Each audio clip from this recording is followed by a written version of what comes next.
ሚካኤል መልአክ በክነፍ ጹራ መጥቶ ላዕይተ ደመና ሰወራ ንጽሕት በድንግልና አልባቲ ሙስና ዘወልደ ወልድ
ገብርኤል ማርያምን አበሰራት ወንድ ልጅ ትወልጃለሽ አላት። ገብርኤል ማርያምን አበሰራት ወንድ ልጅ ትወልጃለሽ አላት። ሚካኤል መልአክ በክንፉ ከለላ የሰማይ መጋረጃውን ሸፈና ንጽሕት ናትና በድንግልና ንጽሕት ናትና በድንግልና ጥፋት የለባትምና ወልድ ልጅ ወልዳልናለችና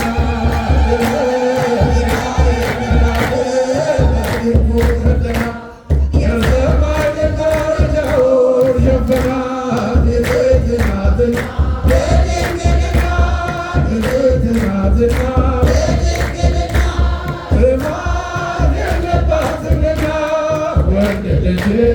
ወልዳልናለችና ገብርኤል ማርያምን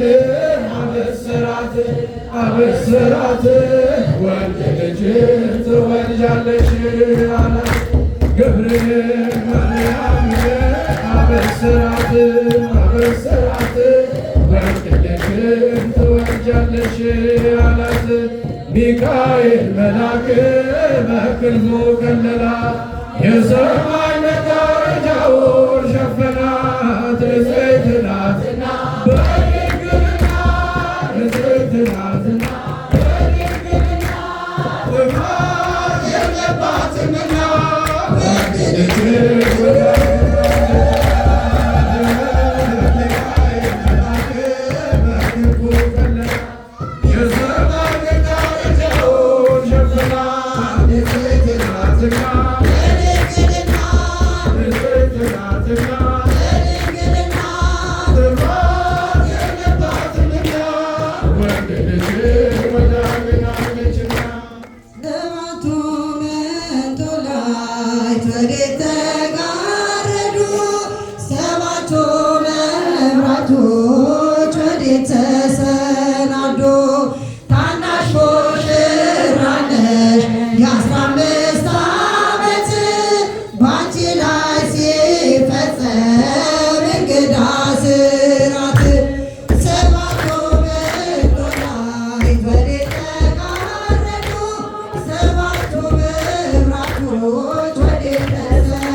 መለኮት እንዴት ነው የተዋ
ዘእምቅድመ ዓለም ሀሎ ወይሄሉ እስከ ለዓለም።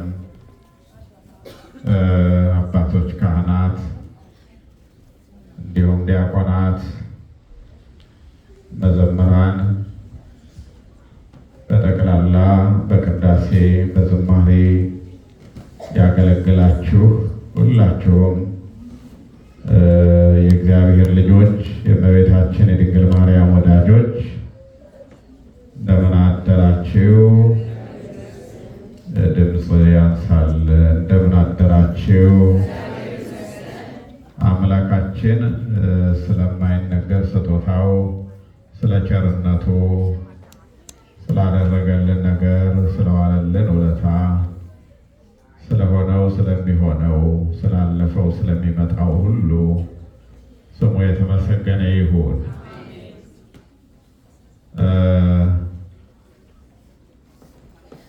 ዛሬ በአንድ ርዕስ ብቻ ለመማር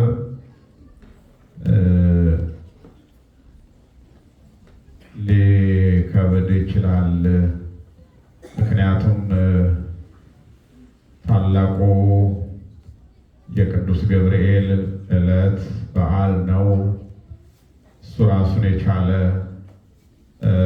ምስጢር መልእክት ስላለው ስለሱ ስለ ቅዱስ ገብርኤል፣ ስለ ቅዱሳን መላእክት፣ ስለ ተራዳኢነታቸው፣ ስለ አማላጅነታቸው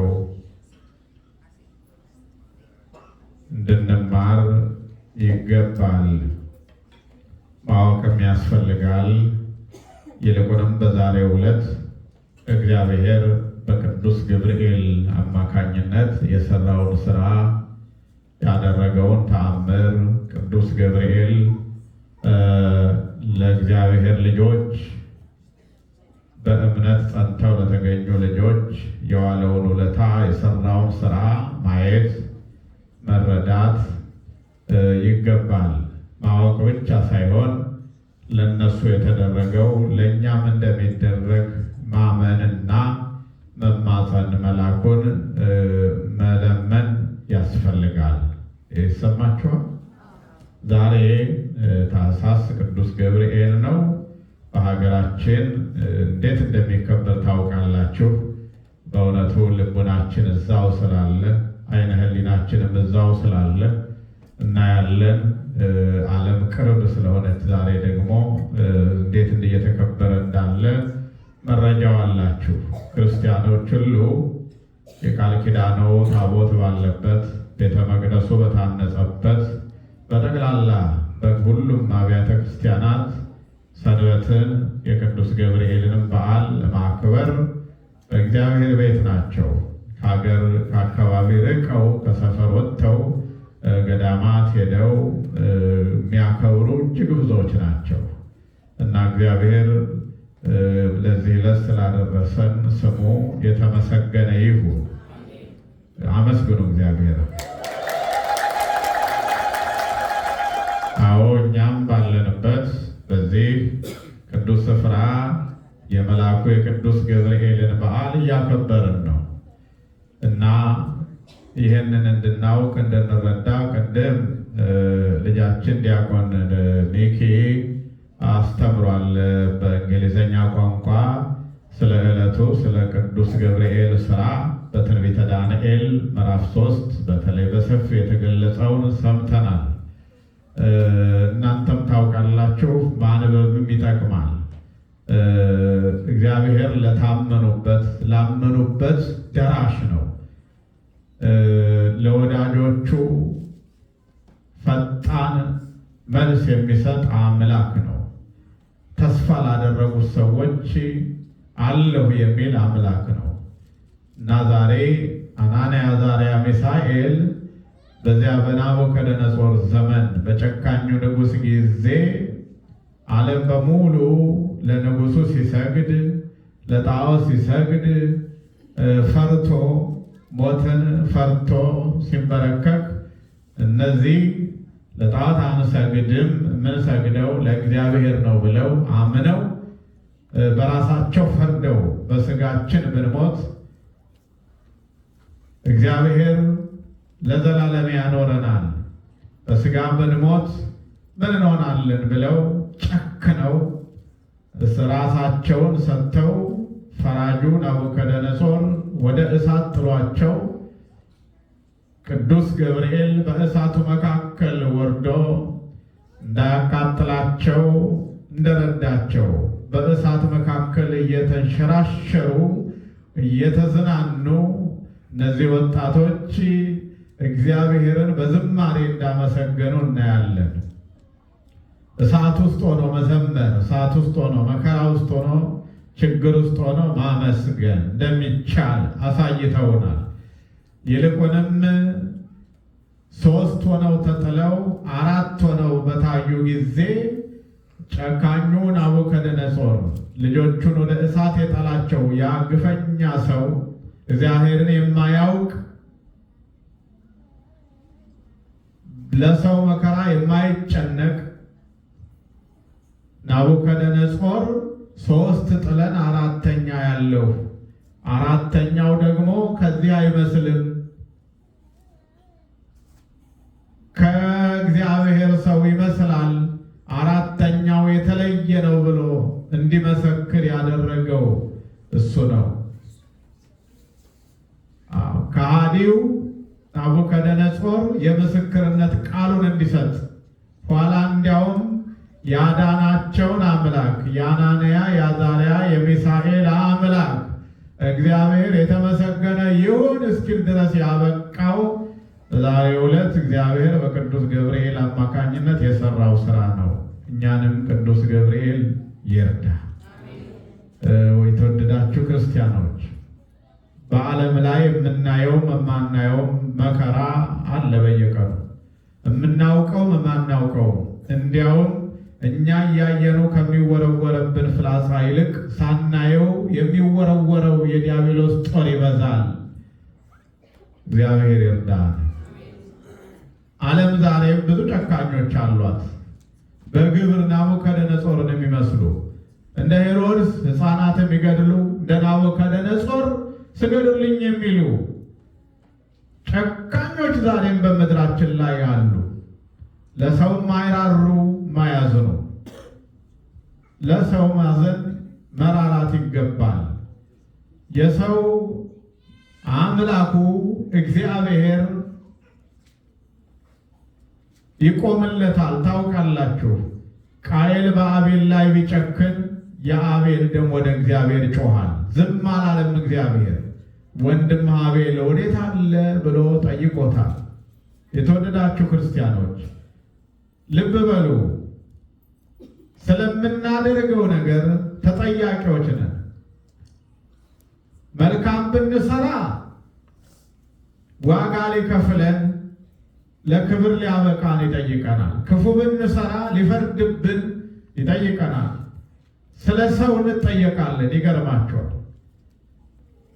በሰው ላይ ስለምንሰፍረው ቁና እንጠየቃለን። ወንድምህ አቤል ወዴት አለ አለ እግዚአብሔር። ደሙ ወደ እኔ ጮኋል ነው ያለው። ደሙ ወደ እኔ ከሶሃል። ወንድምህ ወዴት ነው አለ።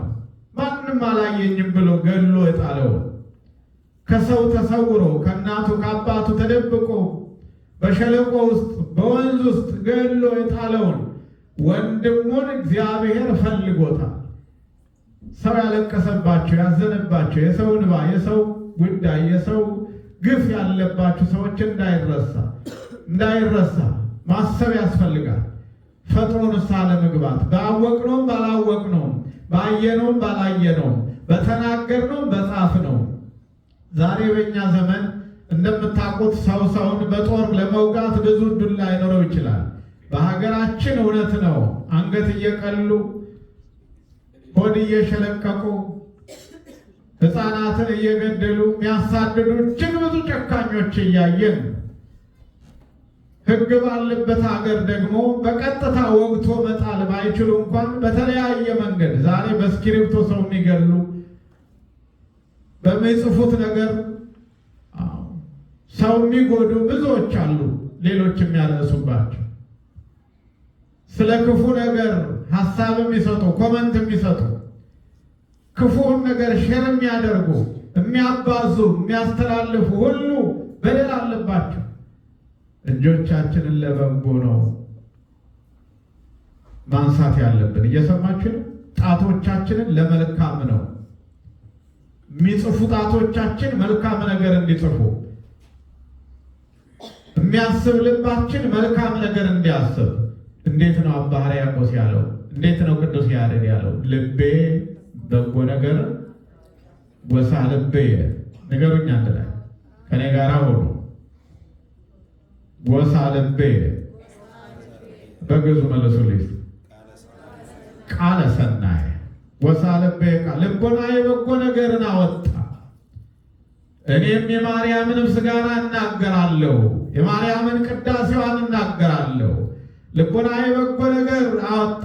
መንፈስ ቅዱስ በልቦናዬ እየሰራ ነው። የማላውቀውን እንዳውቅ፣ ያልተማርኩትን እንድገልጥ ምስጢር በውስጤ እያፈላ ነው አለ አባ ሕርያቆስ። ምንም የማያውቅ አባ ሕርያቆስ፣ ምንም ያልተማረው አባ ሕርያቆስ የገለጠለት መንፈስ ቅዱስ መሆኑን መስክሮ ነው ቅዳሴ ማርያምን የደረሰው። ልቦናዬ በጎ ነገር አወጣ፣ የማርያምን ቅዳሴ እናገራለሁ። በማብዛት አይደለም በማሳነስ ነው። ለምን? እውቀትን እኮ የለኝም። ማን ገልጦለት? መንፈስ ቅዱስ። ስለዚህ ልቡናችን ማፍለቅ ያለበት መልካሙን፣ እጆቻችን መጻፍ ያለባቸው መልካሙን። የተወደዳችሁ ክርስቲያኖች፣ ዓይኖቻችን ማየት ያለባቸው መልካሙን መርጠው። አዎ ክፉ የሆነውን አትይ ማለት ዓይንን መጋረድ ላንችል እንችላለን፣ ግን እንዳላየ መተው አይመለከተንም ማለት ክፉ ነገር። እየሰማችሁ ነው? ቅዱስ ያሬድ ዓይን ይጹም፣ ጆሮ ይጹም፣ እጅ ይጹም፣ እግር ይጹም ይላል። እዝንን ይጹም እምሰሚያ ህሱም፣ ጆሮ ይጹም ምን ከማለት ወዶ ይገሩ ምን ከማለት ክፉ ከመስማት። ጆሮ ደፍነን ጥጥ አድርገን አንሄድም፣ ግን እንዳልሰማ ሆኖ ማለፍ እኮ ማለት ይቻላል። እንዴ ይቻላል? አንዳንድ ጊዜ እንኳን ዛሬ አነፍንፈን ሰው ምን አለኝ ብለን የተናገረውን ሰው ብቻ ሳይሆን ያልተናገረውንም ቀላቅለን ወደ ክፉ የምንተረጉምበት ዘመን ላይ ደርሰን፣ ግን ሰምቶ እንዳልሰማ መተው። የተወደዳችሁ ክርስቲያኖች፣ ናቡከደነፆር በሰራው ግፍ ተጠይቋል፣ ተፈርዶበታል፣ እግዚአብሔር ቀጥቶታል፣ እንዲመሰክርም አድርጎታል። አስተውሉ። የአናንያ የአዛርያ የሚሳኤል አምላክ የተመሰገነ ይሁን ብሎ እንዲያምን አድርጎታል፣ አሳይቶታል። ተቀጥቶ ከማመን ተቀጥተን ከመመለስ እግዚአብሔር ይርዳ። ስንጠራ እንድንመለስ፣ በፍቅር ሲጠራን እንድንሰማ፣ አዎ ኑ ሲለን እንድንመጣ፣ በበጎ ሰዓት እንድንቀርብ። ምንድን ነው የሚል እግዚአብሔር ቃል? በምን ዘመን እግዚአብሔርን አስብ ይላል። ሴቶች ንገሩ፣ በምን ዘመን እግዚአብሔርን አስብ? በጉብዝና ወራት። ደስ አያሰኙም የምትላቸው ቀናት ሳይደርሱ ጨርሻለሁ። ምን ሳይደርሱ? ደስ አያሰኙም የምትላቸው ቀናት ሳይመጡ። እንዲያውም ምን ይላል? ፀሐይ ሳይጨልም፣ ጨረቃ ሳይረግፍ፣ ከዋክብት ሳይረግፉ። ይሄ ማለት የአንተ አቅም ሳይደክም፣ ፀሐይ የተባለ ዓይንህ ሳይፈዝ፣ ከዋክብት የተባሉ ጥርሶች ሳይረግፉ። በነገራችን ላይ ራሳቸው ውልቅ እያሉ እንደሚሄዱ ታውቃላችሁ። እነኚህ የያዝናቸው ነገሮች ሁሉ እምቢ እንደሚሉ ታውቃላችሁ። እጅ እምቢ ይላል። አሁን እንደዚህ ያለው ጨብጣለሁ፣ ጠቀልላለሁ የሚለው እምቢ ይላል። በቃ ያበቃል። እኔ ወንድም ያበቃል። ልጆቻችን እምቢ ይላል። ጥርስም ሁሉ እምቢ ይላል። እምቢ እንደሚል አታውቁም? ውልቅ ብለው ስልቻው ብቻ ይቀራል። ይሄ ምን ልበልህ ነው? ይሄ አቁፋዳው ይቀራል። ባዶውን ጥርስም ብሎ ውልቅ ብለው ቢኖሩ እንኳን ባኘክም ይላል። በቃ እኔ ንፍሮ እንጂ ቆሎ አልበላም የሚል ሰው ገጥሟቸው አያውቅም? እምቢ ይላል። ቢኖር እንኳን እምቢ ይላል። እግርም ወገብም እንደምታውቁት ነው። ስናረጅ ብቻ አይደለም፣ አሁንም እምቢ ሊል ይችላል። እና የእግዚአብሔር ቃል እነኚህ ሳይመጡ አስብ በበጎ ሰዓት። ብዙዎች ምን እንደምንጠብቅ ባናውቅም እግዚአብሔር ግን የሚለን በመልካሙ ሰዓት ኑ፣ በደስታው ጊዜ ኑ። አዎ ስንያዝ ሳይሆን በመልካሙ ጊዜ። ከተያዝንማ ወዴት ይሄዳል? ወዴት እንሄዳለን? ሳንያዝ ነው እንጂ ከተያዝን ወዴት እናመልጣለን? ምን መንገድ አለ? የት እንደበቃለን? እና ናቡከደነፆር የእግዚአብሔርን ኃያልነት አይቷል። የእግዚአብሔርን ኃይል ተረድቷል። አናንያ፣ አዛርያ፣ ሚሳኤል እሳት ውስጥ ተጥለው ሊያውም እጥፍ እጥፍ እንዲነድ የተደረገ 7 ቶን ተመልከቱ። በውስጡ እጅግ የሚፈነዳ አደጋ የሚያስከትል ስጋቸውን ቆራርጠው የሚያጠፋ እሳት አስደንድዶ ከተታቸው። የእግዚአብሔር ልጆች እነሱን ይዘው የሄዱት እነሱን ወደ እሳት የጣሉት ተቃጥለዋል። እነሱ ግን ይትባረክ እግዚአብሔር አምላከ አበዊነ እያሉ ዘመሩ። የአባቶቻችን አምላክ እግዚአብሔር ይመስገን በሉ እስቲ። አላላችሁም? ሴቶች አላላችሁ? ስቡህን ይውት ወልዑልን ይውት ለዓለም፣ ለዘላለም የተመሰገነ ምስጋና የባህሪው የሆነ ምስጋና ገንዘቡ የሆነ ምስጉን የሆነ እግዚአብሔር የተመሰገነ ይሁን። በቃ የት ሆነው? እሳት ውስጥ ሆነው መልአኩ ገብርኤል ይችላል። ምን ይላል የእግዚአብሔር ቃል? የእግዚአብሔር መልአክ በሚፈሩት ሰዎች ዙሪያ ይሰፍራል። ምን ይላቸዋል? ያድናቸውማል አለ ዳዊት መዝሙር 33 ላይ ያድናቸዋል። እኔ አይደለሁም ያልኩት፣ የእግዚአብሔር ቃል ነው። ምን ይላቸዋል? ገብርኤል አድነኝ ብንል ተሳስተናል? አልተሳሳትንም። ተሳስታቸዋል ካሉ ቅዱስ ዳዊትን ይጠይቁት፣ መጽሐፍ ቅዱሱን ይጠይቁት። ያድናቸውማል ይላል። ስልጣኑን የሰጣቸው እሱ ነው። ሲያድኑ አይተናቸዋል። ሲረዱ አይተናቸዋል። ከእሳት ሲያወጡ አይተናቸዋል። ሰንሰለት በጣጥሰው ከእስር ቤት በር ከፍተው እስረኞችን ሲያወጡ ቅዱሳን መላእክት አይተናል። ጦር ሜዳ ሄደው በጦርነት መሃል የነበሩ የእግዚአብሔርን ሰዎች ሲረዱ አይተናል። አልተሳሳትንም። አድነን ብለን ብንዘምር እንዴ እናቴ አድነኝ ይልል እንደ ሰው አባቴ አድነኝ እንደ እናትም ታድናለች፣ ከእሳት ታወጣለች። እንኳን ቅዱስ ገብርኤል አባትም ወንድምም ሰውን ይረዳል። እውነት አሰብ አዳነኝ ከሌ እንላለን። የሰማችሁ ነው። እከሌ ባይኖርማ ጠፍቼ ነበር፣ አዳነኝ ረዳኝ እንላለን። ሰውን ይረዳው አይረዳው? ንገሩኝ እንጂ። አዎ ማዳኔ ማን ነው? አዳኝ ማን ነው? አዎ እሱ ነው። ነገር ግን የማዳንን ስልጣን የመርዳትን ስልጣን ለቅዱሳኑ ለወዳጆቹ የሰጠ እሱ ነው። ሰጥቻቸዋለሁ ነው የሚለው። በመንገድ ሁሉ ይጠብቅህ ዘንድ ወዳዘጋጀው ስፍራ ያገባህ ዘንድ መልአኬን በፊትህ እልካለሁ አለ እግዚአብሔር። ምንን እልካለሁ? መልአኬን እልካለሁ። በፊቱ ተጠንቀቁ፣ ቃሉንም አድምጡ። ኃጢአት አትስሩ። ኃጢአት እየሰራችሁ ባየ ጊዜ ዝም አይላችሁም፣ እንዳታስመርሩት ዝም አይላችሁም አለ እግዚአብሔር። እልክልሃለሁ፣ ግን ስሙት። እልክልሃለሁ፣ በፊቱ ተጠንቀቅ። እልክልሃለሁ፣ ቃሉን አድምጥ። እልክልሃለሁ፣ በፊቱ ኃጢአት ብትሰራ ስልጣን አለው፣ ዝም አይልህም። ሰምታችኋል። ዘካርያስን በስልጣኑ አልሰማው ሲል አፉን ዘግቶት ሄደ። ሎጥ ገሞራ ዘንድ ሰዶም ገሞራ ዘንድ ሎጥ ቤት የሰዶም ገሞራ ሰዎች ተሰብስበው ኃጢአት ሊሰሩ ቅዱሳን መላእክትን ተገዳደሩ። እንግዲያው ተወው ሎጥ አይዞህ አንተ ግባ ብለው መላእክት ሁሉንም ዓይናቸውን አጠፉት ይላል። ከዚህ ይሰውረና።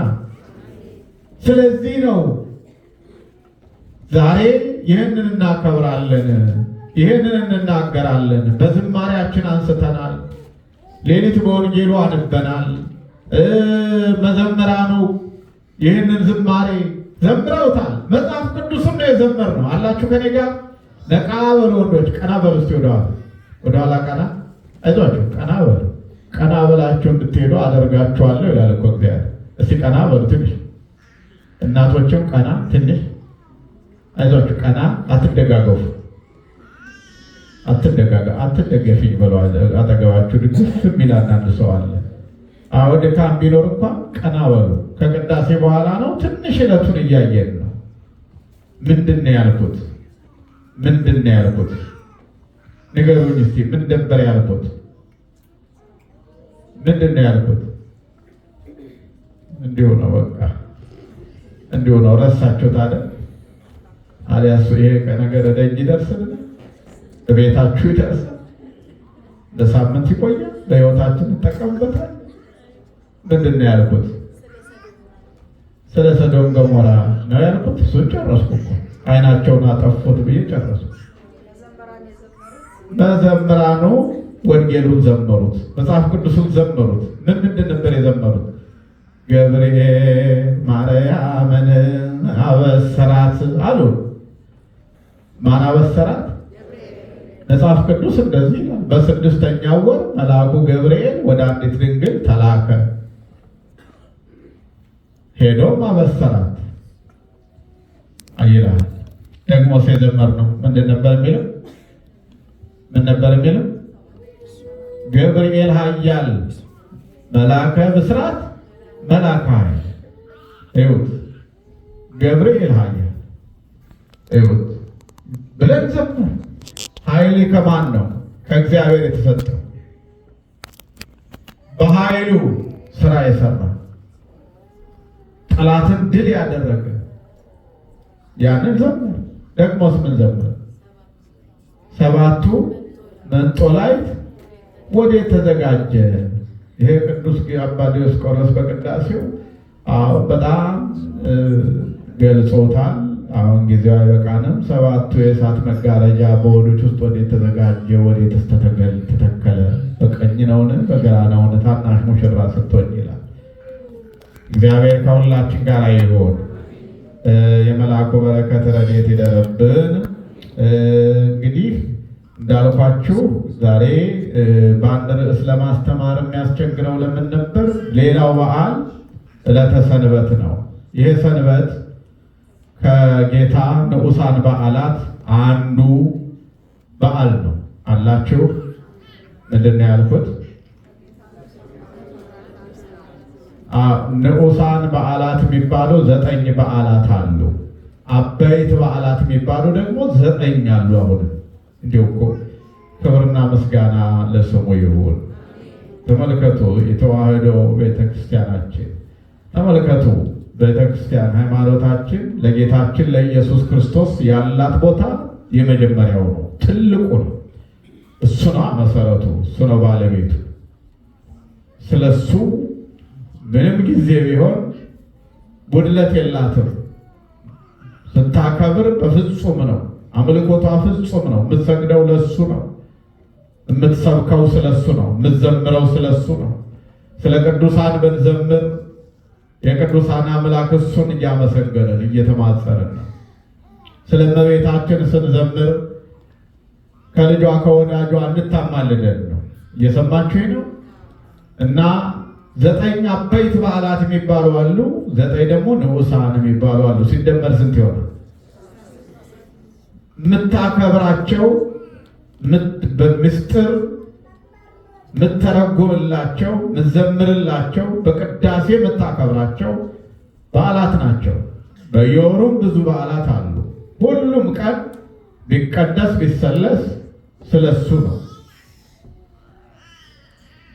ከነዚህ በዓላት መካከል 4ቱ ንዑሳን በዓላት የሚውሉት በዚህ ወር ነው። አላችሁ ከኔ ጋር? ስንቱ? 4ቱ በዓላት። እነዚህ እነማን መሰላችሁ? ካለፈው ሳምንት ነው የሚጀምረው፣ ከታኅሳስ 7 ማለት ነው። በቀን አቆጣጠር ከታኅሳስ 7 ያለፈው ሳምንት ስሙ ስብከት ነበረ የሚባለው። በኋላ ጠይቃችኋለሁ። ስሙ ማን ነበር የሚባለው? አዎ ስብከት። ስለሱ ተሰብኳል፣ ተነቧል፣ ተምረናል። ባለፈው ሳምንት ስለሱ እንሰብካለን ነው የሚለው። እንዲያውም ወልዶ መድኅነ ንሰብክ፣ ስለሱ እንሰብካለን፣ እንዘምራለን፣ ስለሱ እንመሰክራለን የሚል ነበር። ዛሬ ደግሞ ብርሃን ይባላል። ሁለተኛው ነው። ከታኅሳስ 13 እስከ ታኅሳስ 20 ያለው ነው። ይሄ ማነው? ስንት ነው የሚሆነው? ከታኅሳስ 7 እስከ 13 ስብከት ባለፈው። አሁን ደግሞ ከታኅሳስ 13 እስከ 20 ብርሃን ይባላል። ሁለተኛው ነው። ከታኅሳስ 20 እስከ 28 ደግሞ ቀጥሎ ያለው ኖላዊ ነው የሚባል አላችሁ ከኔ ጋር? ያኔ ሲደርስ እንማረው ይሆናል እድሜ ከሰጠ። ነገር ግን ዛሬ ብርሃን ይባላል። ስለ ብርሃን ይነበባል፣ ስለ ብርሃን ይታሰባል፣ ስለ ብርሃን ይሰበካል። እውነተኛው ብርሃን ማን እንደሆነ እንድንረዳ እንድናውቅ ይደረጋል። የዓለም ብርሃን፣ ዘላለማዊ ብርሃን፣ ጨለማን ያራቀው ያስወገደው ፀሐይ ጽድቅ ኢየሱስ ክርስቶስ ነው ብርሃን የተባለው። በእውነተኛ ብርሃን ማይጠፋ ማይደክም ብርሃን ብርሃን ዘባማን ዘያበርህ ለኩሉ ሰብ ለሁሉም ያበራ እርሱ ነው። ምን ይባላል? የዛሬው ቀን ብርሃን ይባላል። በሚቀጥለው በኖላዊና በልደት መካከል ብስራት የሚላል አራተኛው ንዑስ በዓል እሱ ነው። ምን አለ? ብስራት። መቼ ነው ብስራቱ? ታኅሳስ 22 ነው አይደል? 26 እህቶች የሚሉት ቀን አለ፣ ሌላ ነው ማለት ነው። ስንት ነው? 22 ነው ብስራቱ። እነዚህ አራቱ ንዑሳን በዓላት ስለሚከበሩ የጌታ በዓል ትልቅ ነው። ምንጊዜም ስለሱ እንማራለን፣ እንሰብካለን፣ እንዘምራለን። በጨለማ ይኖር የነበረውን ሕዝብ ወደ ብርሃን ያወጣ አምላካችን ቅዱስ ዮሐንስ በወንጌሉ በጣም አመስጥሮ ነግሮናል። የተነበበው ወንጌል የዮሐንስ ወንጌል ምዕራፍ 1 ነው። ስንት ነው ሴቶች? ምዕራፍ ስንት? ምዕራፍ 1 ከቁጥር 1 ጀምሮ ያለው ነው። ይህንን ለማብራራት ለመተርጎም እንዲያው በእውነቱ እግዚአብሔር ስለወደደ ስለፈቀደ እንጂ በእኔ አቅም የሚተረጎም አይደለም። እጅግ ጥልቅ እጅግ ምጡቅ ምስጢር ነው። ቅዱስ ዮሐንስ ንባቤ መለኮት ወንጌላዊ የጻፈው ይሄ መልእክት ይሄ መጀመሪያው ምዕራፍ ሲጀምር ገና ዘም ቅድመ ዓለም ማነው? ቀዳሚው ቃል ወውቱ ቃል ቀዳሚው ቃል ቃል በመጀመሪያ ነበረ፣ ቃል በእግዚአብሔር ዘንድ ነበረ፣ ቃልም እግዚአብሔር ነበረ፣ ሁሉ በእርሱ ሆነ፣ ከሆነውም ሁሉ አንዳች ያለ እርሱ የሆነ ነገር የለም ብሎ ነው የሚጀምረው። ሌሎቹ ወንጌላውያን ሲጀምሩ ማቴዎስንም እንዳያችሁት ትውልድ አብርሃምን ትውልደ ዳዊትን የትውልድ ቅዱሳንን ይዘረዝርና የክርስቶስን ልደት ነው የሚነግረን። ሲጀምር በዚህ ነው የሚጀምረው። ከአብርሃም እስከ ዳዊት 14 ትውልድ እያለ የቆጠረ 42ቱን ትውልድ ይነግረንና የኢየሱስ ክርስቶስ ልደት እንዲህ ነው ብሎ ነው የሚጀምረው። ቅዱስ ማርቆስም ከልደቱ ነው የሚጀምረው። ሉቃስም እንዲሁ። እንዲያውም ቅዱስ ሉቃስ ይጀምርና የዘካርያስንና የኤልሳቤጥን ታሪክ ነው የሚነግረን በምዕራፍ 1 የመጀመሪያው። ተመልከቱ። ቅዱስ ዮሐንስ ግን የሚነግረን ዘእምቅድመ ከዓለም በፊት ጀምሮ ነው። እየሰማችሁ? ከዓለም በፊት ነበረ ብሎ ነው የሚጀምረው። ቀዳሚው ቃል ወውቱ ቃል ቃል በመጀመሪያ ነበረ ብሎ ነው የሚጀምረው። በእግዚአብሔር ዘንድ ነበረ፣ እንደገና እግዚአብሔር ነበረ፣ ሁሉ ምን ሆነ? በሱ ሆነ ይልና ይህንን ዘርዝሮ ቃል ሥጋ ሆነ ይላል ቁጥር 14 ላይ። ስለ መወለዱ ደግሞ ይነግረናል። ተመልከቱ። ለዚህ ነው እጅግ ምጡቅ ነው፣ እጅግ ጥልቅ ነው። የሊቃውንትን እውቀት ይጠይቃል። ይህን በደንብ ፈትፍቶ ለመረዳት ለማወቅም ለማስተማር ብቻ አይደለም፣ እንዲሁ ለመማርም ራሱን የቻለ የመጠቀ የጠለቀ እውቀት ነው ያለው። ነገር ግን እኛ በግርድፉ ቃል በመጀመሪያ ነበረ በሉት። ቃል ማን ነው? እግዚአብሔር ኢየሱስ ክርስቶስ። ቃል በእግዚአብሔር ዘንድ ነበረ በሉ። በማን ዘንድ ነበረ? ይኸው ቃል በመጀመሪያ ነበረ ይላል ሲጀምር። ቀጥሎስ ቃል በእግዚአብሔር ዘንድ ነበረ።